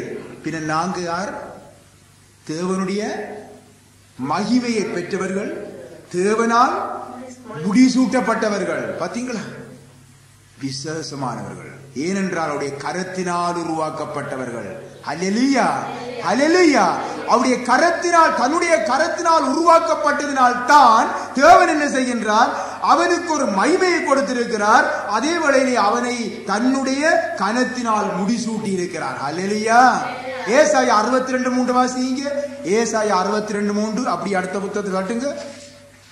ஏசாயா 62:3 வாசிங்க. 62:3. நீ கர்த்தருடைய கையில் அலங்காரமான கிரீடமும் உன் தேவனுடைய கரத்தில் ராஜமுடியுமாயிருப்பாய். ஆரதே மனுஷன். மனுஷன் நாங்கள் கர்த்தருடைய கையிலே அலங்காரமான, பாத்தீங்களா, அந்த கரத்தினால் உருவாக்கப்பட்ட அந்த மனுஷனுடைய மகிமையை அவன் எங்க இருக்கிறானாம்? கர்த்தருடைய கரத்திலே அலங்காரமான கிரீடமும் உன் தேவனுடைய கரத்தில் ராஜமுடியுமாயிருப்பாய். அவருடைய கரத்தில இருக்கிறோம் பாருங்க. அந்த முடி எங்க இருக்க வேண்டியது? எங்க இருக்க வேண்டியது? கரத்தில் இருக்க வேண்டிய முடி எங்க இருக்கும்? அது தலையில். சொல்லுவாங்க, இவன் ஒரு மனுஷன் இவனை தூக்கி தலையில வச்சு கொண்டு இருக்கிறான் சொல்லுவாங்க, சொல்ல இல்லையா? அது அர்த்தம் என்ன? அது அர்த்தம் என்ன? இவனுக்கு இவ்வளவு ஒரு பெரியதை கொடுத்து வச்சு கொண்டிருக்கிறானே, இவன் ஆறுன்னு சொல்லி எனக்கு தெரிய இல்லையா? சொல்றோம் இல்ல? இதுதான். பின்ன ஏன் கரத்தில் இருக்கிறோம்? இந்த முடியாக, அந்த கிரீடமாக ஏன் அவருடைய கரத்தில் இருக்கிறோம்? தலையில அந்த முடிய தலையில அவர்தான் ராஜாதி ராஜா, கர்த்தாதி கர்த்தா. அந்த முடிய தன்னுடைய தலையில பின்ன மனுஷனை எந்த இடத்துல வச்சிருக்கிறார் பாருங்க. பாத்தீங்களா எப்படியான கணத்தை கொடுத்து வச்சிருக்கிறார்? இத மனுஷர் அறியாம போறோம். இதனாலதான் தேவன் தன்னுடைய கரத்தினால் மனிதனை உருவாக்கினார். அருமையானவர்களே, ஆகவே அருமையான தேவனுடைய பிள்ளைகளே, இவ்விதமான மேன்மையை பெற்றுக்கொள்ளவே நம்மை தேவன் தம்முடைய கரத்தினால் தானே உருவாக்கினார். ஆதியாகமம் அந்த 2:7 திருப்பி இருக்க வாசிங்க. திருப்பி இருக்க வாசிங்க. வாசிங்க பட்டது.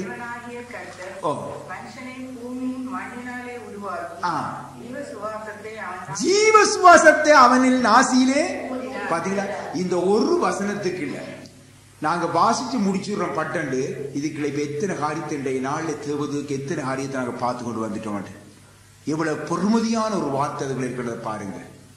ஜீவ சுவாசத்தை அவன் நாசியிலே ஊதினார். இந்த உலகத்திலே சிருஷ்டிக்கும் எந்த ஒரு சிருஷ்டிக்கும், இந்த தேவன் சிருஷ்டித்த எந்த ஒரு சிருஷ்டிக்கும் தமது சுவாசத்தை அவர் ஊதவில்லை. மிருகத்துக்கோ பறவைக்கோ அல்லது இன்னத்துக்கும் தன்னுடைய ஜீவ சுவாசத்தை ஊதினார் என்று இருக்குதா? இல்ல. ஏன் அவைக்கு ஊத இல்ல? ஏன் பூனையை படைச்சிட்டு அதுக்கு ஊத இல்ல? மாட்டை படைச்சிட்டு ஏன் அதுக்கு தன்னுடைய ஜீவ சுவாசத்தை ஊத இல்ல? ஏன் சாயலா படைச்சார்? ஏதோ ஒரு வகையில அதையும் படைச்சார். ஏன் அதுக்கு அந்த ஜீவ சுவாசத்தை ஊத இல்ல? கையால் உருவாக்கினார். அதை நாங்க பார்த்தோம். அவன் எப்படிப்பட்ட ஒரு மகிமையை பெற்றான் என்று. அதே நேரத்தில் அடுத்த ஒரு வந்து வருது, ஜீவ சுவாசத்தை அவன் நாசியிலே ஊதினார். ஏன் அவனுக்கு மாத்திரம் ஜீவ சுவாசத்தை ஊத வேணும்? தேவன் எவ்வளவு காலத்துக்கு வாழ்றவர்? நித்தியமாய் வாழுகிறவர். பின் அவருடைய சுவாசத்தை மனுஷனுடைய நாசியில ஊதுறாரே, ஏன்? அவனும் தன்னோடு நித்தியமாய் வாழ வேண்டும் என்பதற்காக. அல்லேலூயா, அல்லேலூயா, அல்லேலூயா. பின் ஆகவே மனுஷன் நித்தியமாய் வாழ வேண்டியவன், நித்தியமாய் தேவனோடு அவனும் வாழ வேண்டியவன். அதற்காகத்தான் நாசியிலே தன்னுடைய சுவாசத்தை ஊதினார். அவன் ஜீவ ஆத்மாவானான். பாத்தீங்களா, அந்த ஆத்மா உருவாக்கப்பட்டுட்டது. அவர் தன்னுடைய சுவாசத்தை ஊதின உடனே அவனுக்குள் ஆத்மா உருவாக்கப்பட்டு விட்டது. இந்த ஆத்மா தான் அவரோடு வாழ போறது நித்தியமாய். பின் ஆகவே ஆத்மா, நன்றாக தெரிஞ்சோளுங்க, ஆத்மா நித்தியமாய் வாழ வேண்டிய பொருள். எங்க வாழணுமா? அதுதான் தேவனுடைய சித்தம். ஆனால் அது என்னத்தை? நித்தியமான ஒரு வாழ்வை பெற்றிருக்கிறது. நித்தியமான ஒரு வாழ்வை பெற்றிருக்கிறது. நித்தியம் 2 இருக்குது. எது நித்தியம்? 2. எது? ஒன்று நரகம், பரலோகம். பின்ன இந்த ஆத்மா நித்தியமாய் வாழ வேண்டிய சாமான். இந்த ஆத்மாவானது நித்தியமாய் ஏதோ இடத்துல வாழ வேண்டும். ஏதோ இடத்துல வாழ்ந்துதான் ஆக வேண்டும். ஏனென்றால் ஜீவ சுவாசம் கூறப்பட்டார். அவன் ஜீவ ஆத்மாவானான். ஆனால் தேவனுடைய வாஞ்சையில நரகத்தில் வாழணும்டா இல்ல. தன்னோடு தான் நித்தியமாய் வாழுவது போன்று மனுஷனும் தன்னோடு வாழ வேண்டும் என்பதற்காகத்தான் அவனுக்குள்ளே தன்னுடைய ஜீவ சுவாசத்தை ஊதினார். ஆகவே தமது கரத்தால் படைக்கப்பட்ட தம்முடைய கரத்தால் மண்ணுக்கு மனித உரு கொடுத்து அதற்குள் தன்னுடைய ஜீவ சுவாசத்தை ஊதி ஆத்மாவை வைத்தார். அதைத்தான் நாங்கள் வேதத்திலே பார்க்கிறோம். பவுலப்ப சொல்லுகிறார், உள்ளான மனுஷன். என்ன சொல்றார்? வாசிச்சுக்கிறீங்களா புத்தகத்துல, வேதத்துல? உள்ளான மனுஷன். பின்ன உள்ளுக்குள்ள ஒரு மனுஷன் இருக்கிறார்.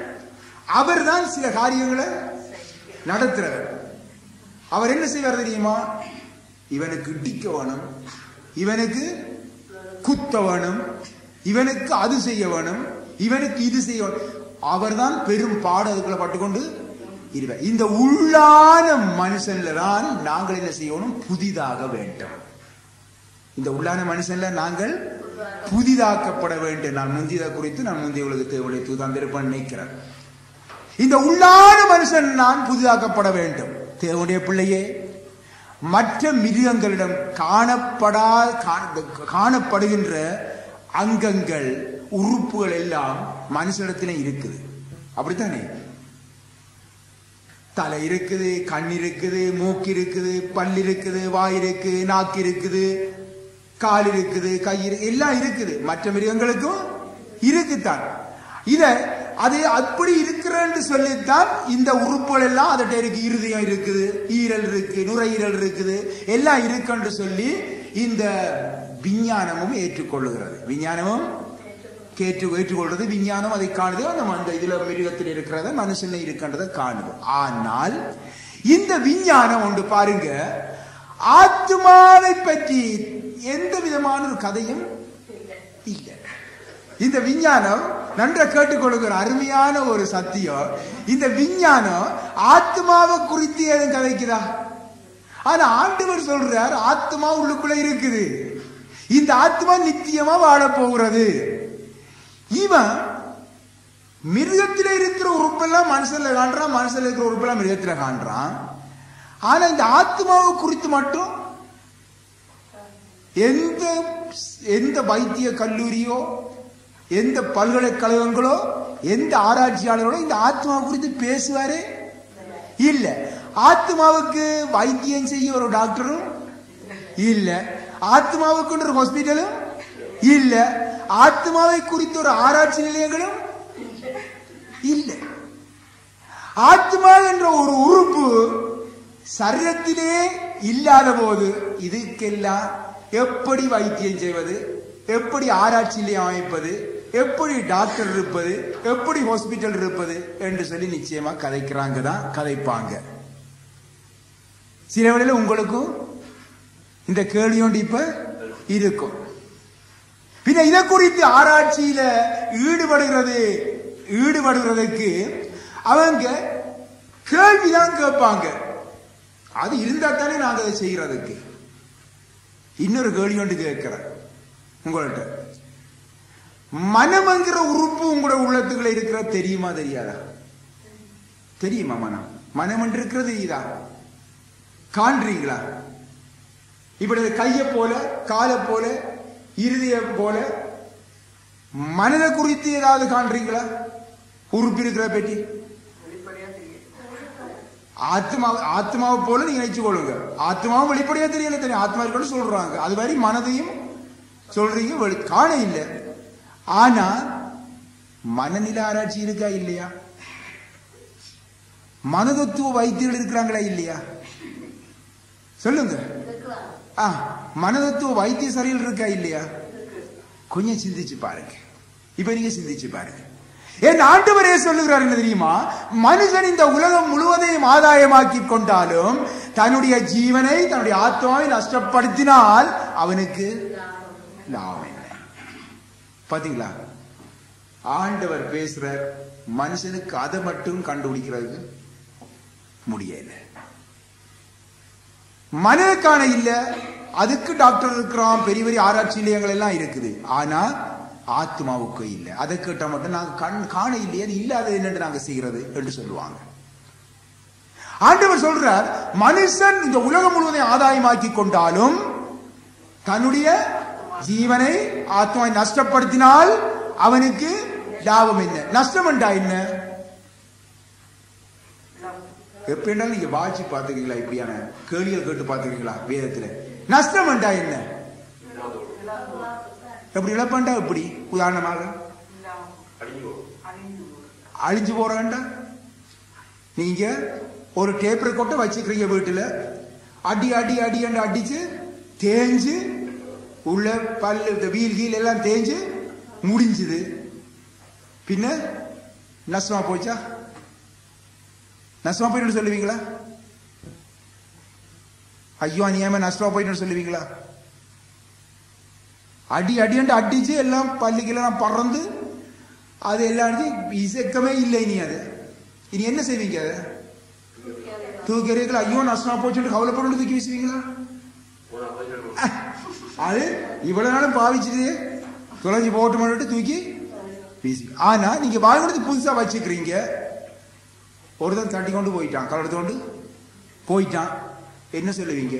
அல்லது கொண்டு போய்க்குள்ள தொலைஞ்சு போயிட்டு பஸ்ல மறந்து விட்டுட்டு வந்துட்டீங்க, ஐயோ இவ்வளவு காசு கொடுத்து நஷ்டமா போச்சு சொல்லுவீங்களா இல்லையா? பாத்தீங்களா? நஷ்டம் என்றதுக்கு ஒரு அர்த்தம் இருக்கு. பின் ஆண்டவர் சொல்றாரு என்ன தெரியுமா? நீ உன் ஆத்மாவை நஷ்டப்படுத்தினால் உனக்கு லாபம் என்ன?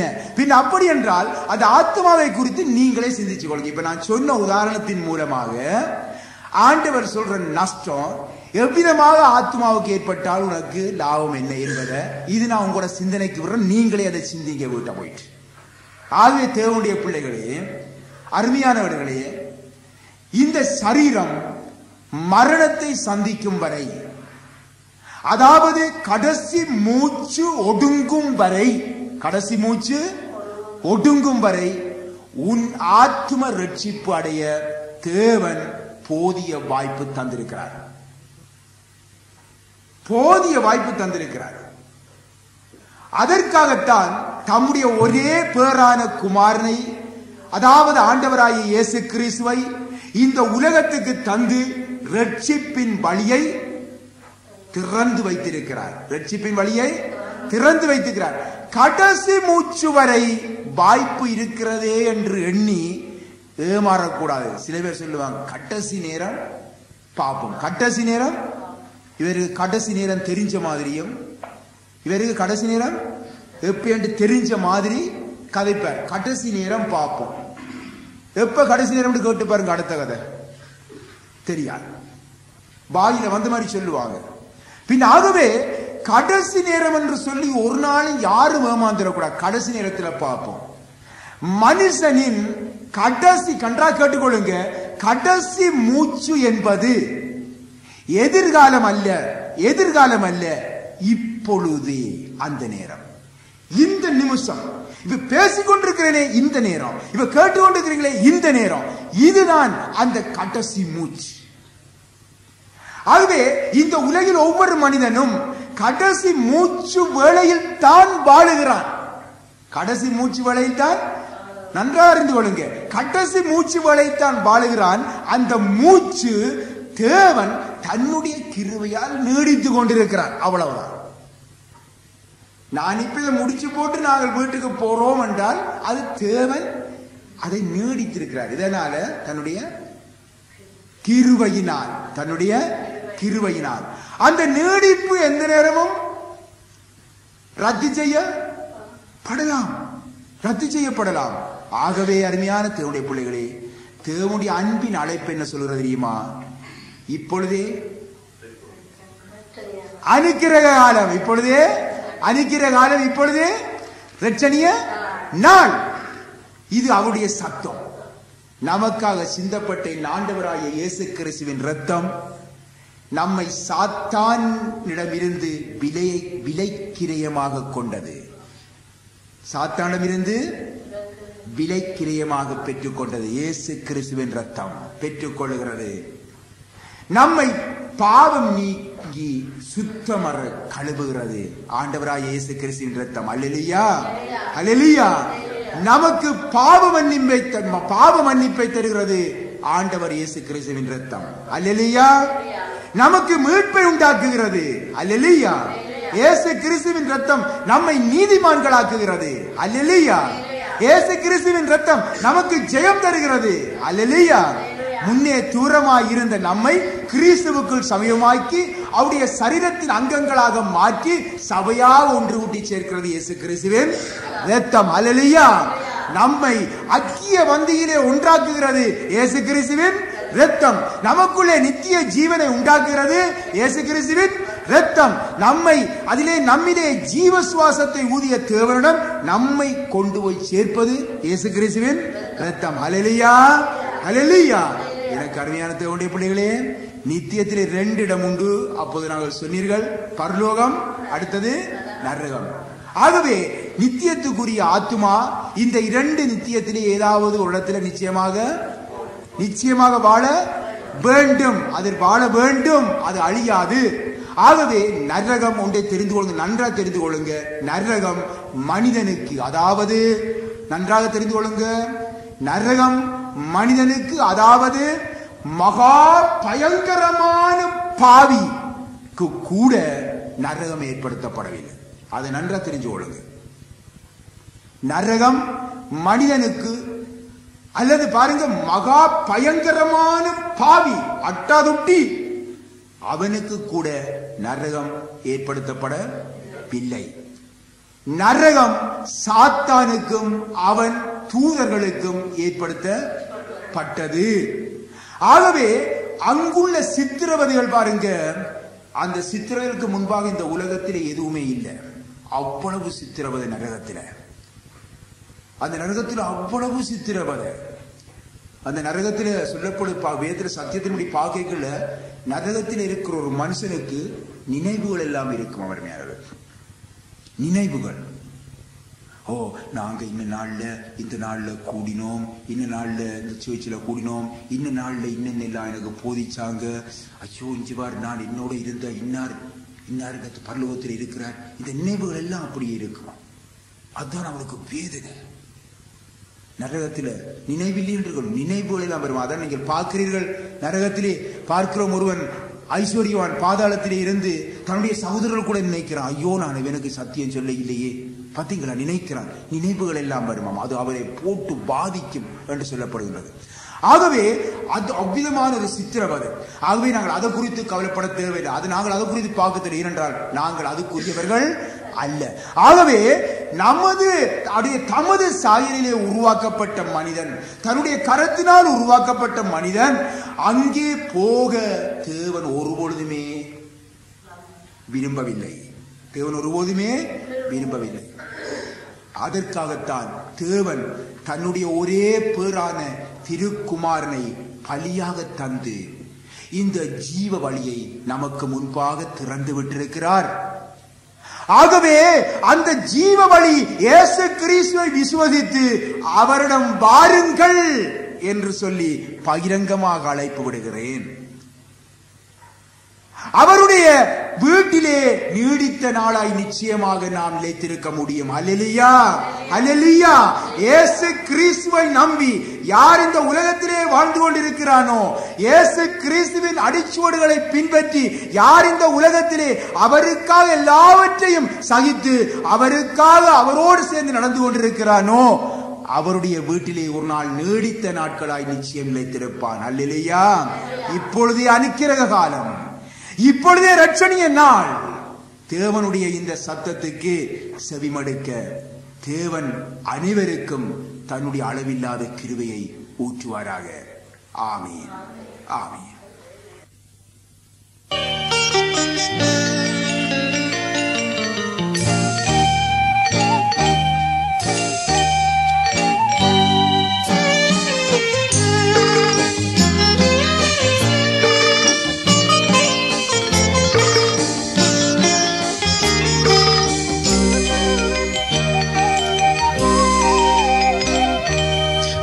தூயவனே தூயவனே படைப்பின் காரணனே களிமண்ணான என்னையுமே கண்ணோக்கி பார்த்திடுமே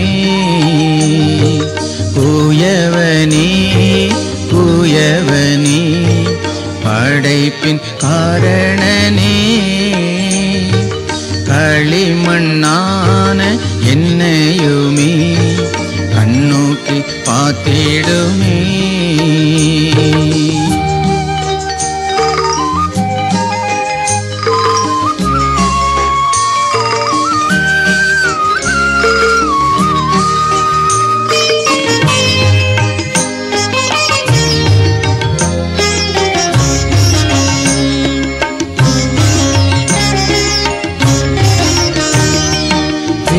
பெருமையான பாத்திரம் நான் வெறுத்து தள்ளாமலே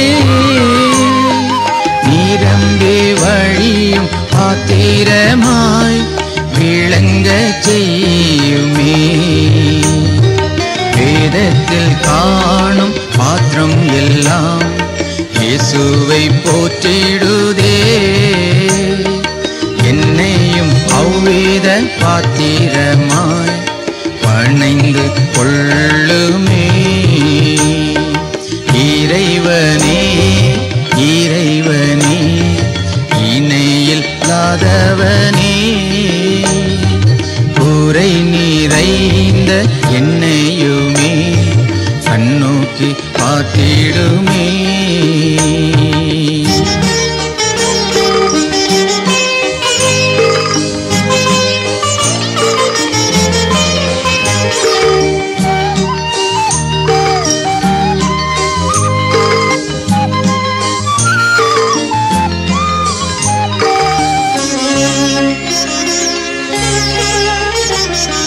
விலை போகாத பாத்திரம் நான் விரும்புவாரில்லையே விலையில்லாவும் கிருபையால் உகந்ததாக்கிடுமே தடைகள் யாவும் நீக்கி என்னை தம்மை போல் மாற்றிடுமே உடைத்து என்னை உந்தனுக்கே உடைமை ஆக்கிடுமே மேய்ப்பனே மேய்ப்பனே மந்தையை காப்பவனே மார்க்கம் அகன்ற என்னையுமே கண்ணோக்கி பார்த்திடுமே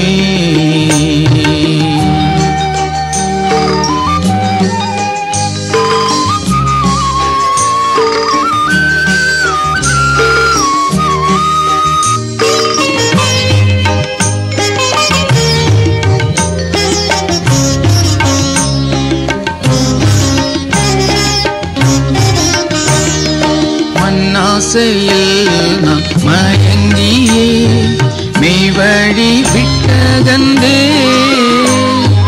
கண் போன போக்கை பின்பற்றியே கண்டேனில்லை இன்பமே காணாமல் போன பாத்திரம் என்னை தேடி வந்த தெய்வமே வானாளெல்லாம் உம் பாதம் செல்லும் பாதையில் நடத்திடுமே தூயவனே தூயவனே படைப்பின் காரணனே களிமண்ணான என்னையுமே கண்ணோக்கி பார்த்திடுமே கண்ணோக்கி பார்த்திடுமே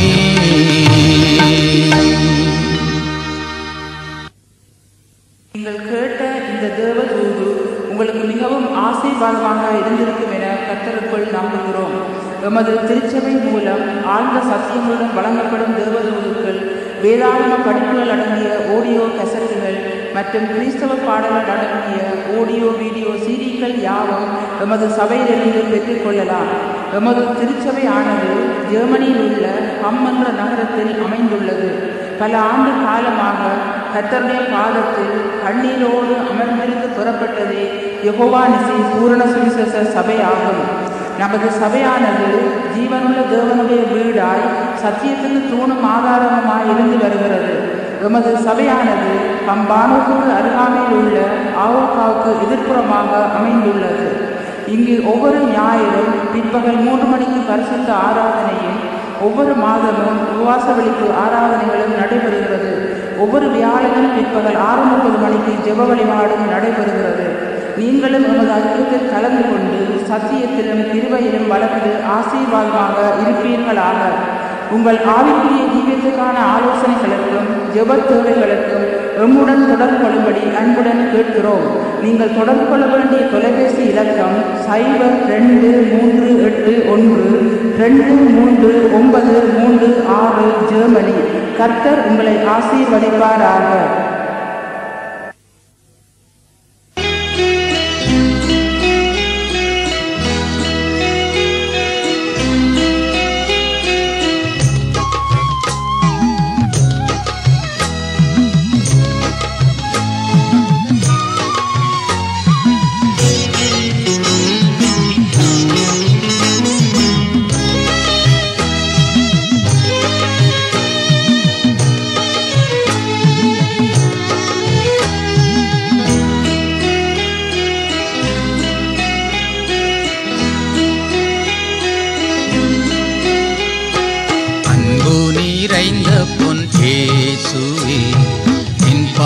சேவையின் ஆசையே அன்பு நிறைந்த பொன் இயேசுவே நின் பாத சேவையின் ஆசையே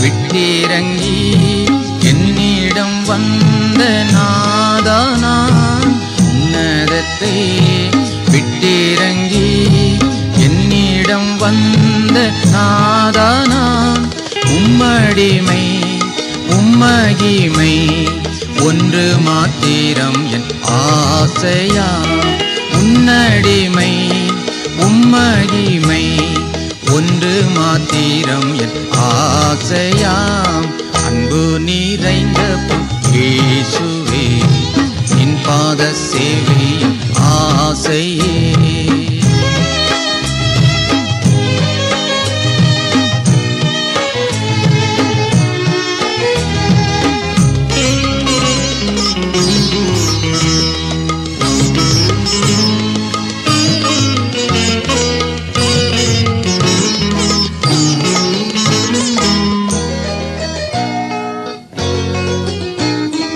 ஜீவனற்ற பாவி என்னில் ஜீவன் பகர்ந்த இயேசுவே ஜீவனற்ற பாவி என்னில் ஜீவன் பகர்ந்த இயேசுவே உம்மை விட மண்ணில் வேறே நேசிப்பதில்லை நான் யாரையும் உம்மை விட மண்ணில் வேறே நேசிப்பதில்லை நான் யாரையும் அன்பு நிறைந்த இயேசுவே நின் பாத சேவையின் ஆசையே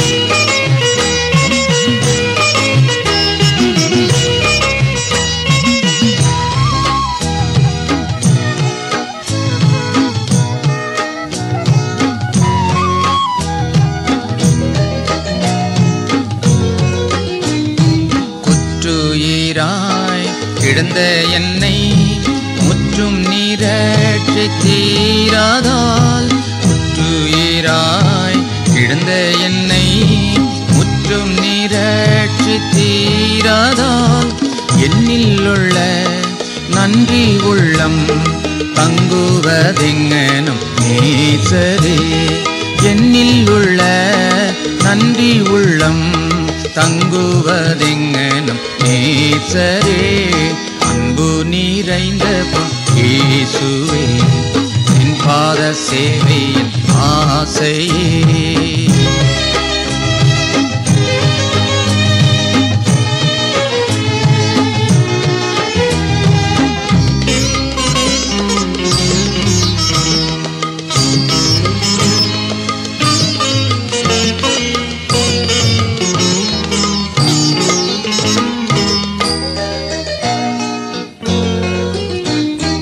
இன்றுலகில் கண்ணீருடன் உம்பசனம் விதைக்கிறேன். இன்றுலகில் கண்ணீருடன் உம்பசனம் விதைக்கிறேன். அன்று நேரில் உம்மருகில் வந்து பலன்களை காண்பேன் நான். அன்று நேரில் உம்மருகில் வந்து பலன்களை காண்பேன் நான். அன்பு நிறைந்த இயேசுவே நின் பாத சேவை ஆசையே. அன்பு நிறைந்த இயேசுவே நின் பாத சேவை ஆசையே.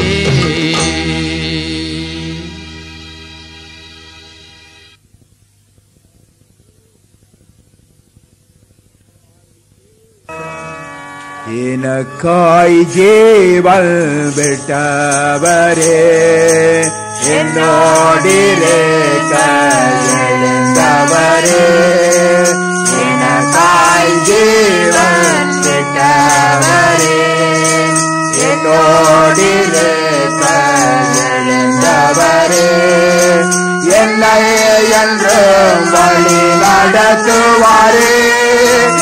என்னை சந்திக்க வந்திடுவாரே. என்னை என்று வழி நடத்துவாரே. என்னை சந்திக்க வந்திடுவாரே. இயேசு போதுமே போதுமே இயேசு போதுமே போதுமே. இந்த நாளிலுமே நாளிலுமே வாழ்வினிலே இயேசு போதுமே. பிசாசின் சோதனை பெருகிட்டாலும் சோர்ந்து போகாமல் முன்பெல்லவே. பிசாசின் சோதனை பெருகிட்டாலும் சோர்ந்து போகாமல் முன்பெல்லவே. உலகமும் மாற்றமும் மயங்கிட்டாலும் மயங்கிடாமல் முன்னேறவே. உலகமும் மாற்றமும் மயங்கிட்டாலும் மயங்கிடாமல் முன்னேறவே. இயேசு போதுமே போதுமே இயேசு போதுமே போதுமே. இந்த நாளிலுமே நிலையிலுமே இந்த வாழ்வினிலே இயேசு போதுமே. புல்லுள்ள இடங்களில் மேய்த்திடுவார். அமர்ந்த தண்ணீரண்டை நடத்திடுவார். புல்லுள்ள இடங்களில் மேய்த்திடுவார். அமர்ந்த தண்ணீரண்டை நடத்திடுவார். ஆத்துமாவை தினம் தேற்றிடுவார். மரண பள்ளத்தாக்கில் காத்திடுவார். ஆத்துமாவை தினம் தேற்றிடுவார். மரண பள்ளத்தாக்கில் காத்திடுவார். இயேசு போதுமே போதுமே இயேசு போதுமே போதுமே. இந்த நாளிலுமே நாளிலுமே இந்த வாழ்வினிலே இயேசு போதுமே. மனிதரை கைவிட்டாலும் சாமித்த மழுகினாரிட்டாலும்